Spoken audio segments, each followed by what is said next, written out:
ازيكم حبايبي؟ عاملين ايه؟ يا رب تكونوا بخير وبأحسن حال. النهارده عملت الميني بيتزا، بس عايزه اقول لكم جميل قوي قوي، تحفه جدا. كمان انا فرستها في الفريزر وعملتها للمدارس، يعني كده تعمليها بكميه كبيره. افصل. بصوا الطراوه والجمال واللون، تحفه جدا. هنا اول حاجه 6 كوبايات من الدقيق منخول 3 مرات. تمام. و6 معالق صغيرة حليب بودر، معلقتين سكر صغيرة برضه، معلقة ملح صغيرة على 6 كوبايات دقيق، معلقة خميرة فورية، معلقة ادي معلقة ودي التانية معلقتين من الخميرة الفورية. تمام. يكون مسح مش مليانة كده في المعلقة، والمعلقة الكبيرة زي ما شفتوا كده. طبعا مية دافية للعجن، مية دافية، ما تكونش سخنة ما تكونش ساقعة. طبعا هعجن كده بعد ما قلبت المواد الجافة كلها. طبعا هعجن كويس جدا، والمية كده بالتدريج.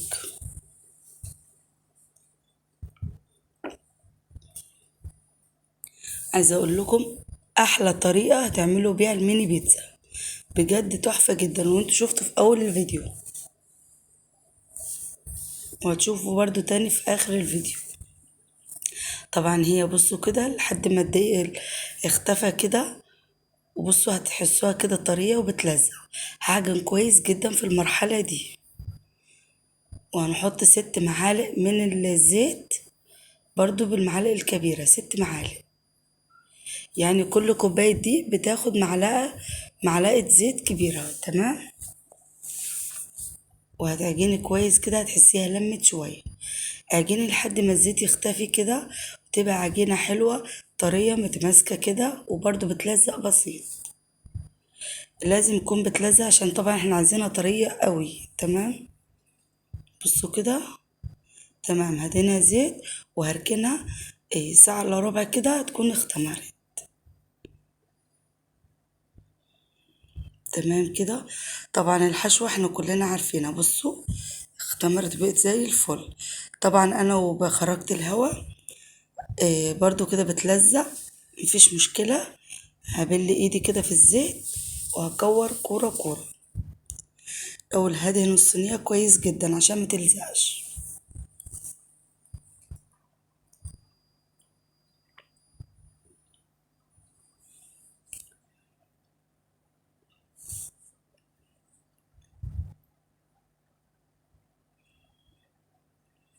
بس كده بتلزق، مفيش مشكلة.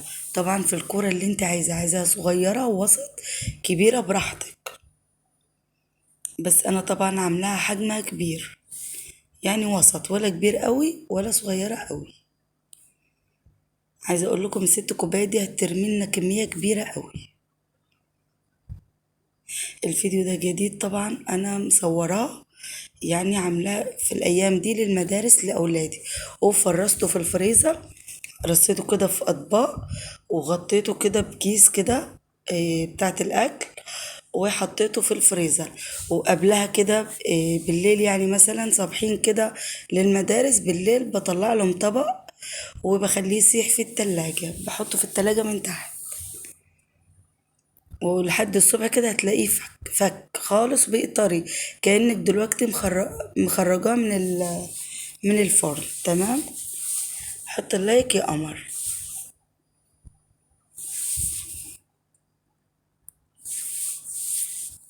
عايزه اقول لكم الفيديو ده اديلي كده اسبوع مصوراه، بس مش قادره اتكلم عليه عشان صوتي وجعني قوي. تمام.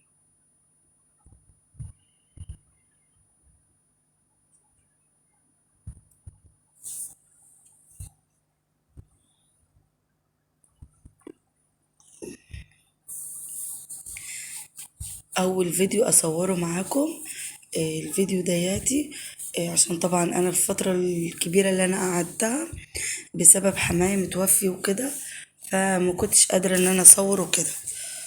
تمام. بصوا كده الكاس، وممكن على فكرة تعمليها بايدك، يعني مش ممكن كاس، بس بصوا كده طبعا انت سيبيها تختمر كده، ترتاح 10 دقايق عشان ما تلمش تاني. بصوا كده انا عملتها بايدي برضو اهو. هنضغط كده كويس بالكاس. بصوا بقى، اعملي كده وفي الجناب كده،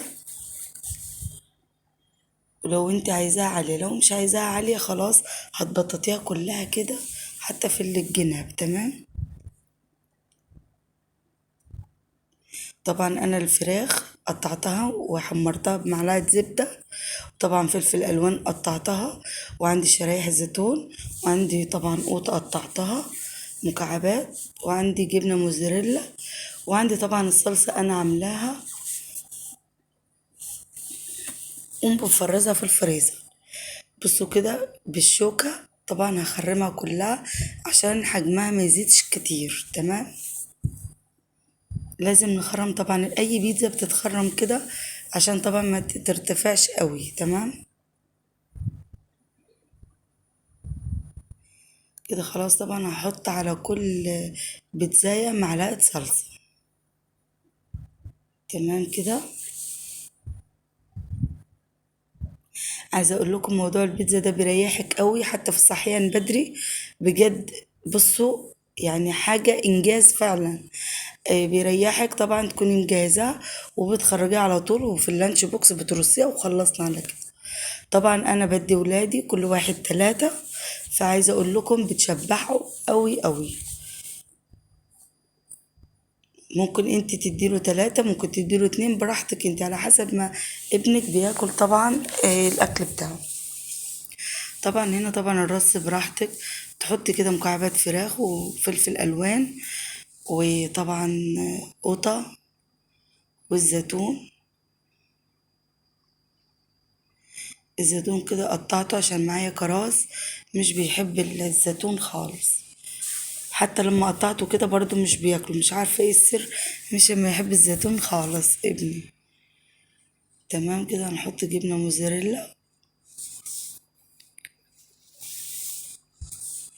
عايزة اقول لكم الجبنة الموزاريلا دي عندي يعني موجودة في الفريزر، اديلها كده 10 ايام. تمام عشان كده، ولكن انت اللي بتجيبيها من السوبر ماركت بتبقى مبشورة، يعني مش هتاخدي وقت انت وبتحطيها. تمام. طبعا انا وكده برص في الوقت ده كنت مشغلة الفرن، مشغلة الفرن تحت والشواية. تمام. ولازم تشغلي الشواية، بس الشواية بتوطيها شوية، والفرن طبعا على 180.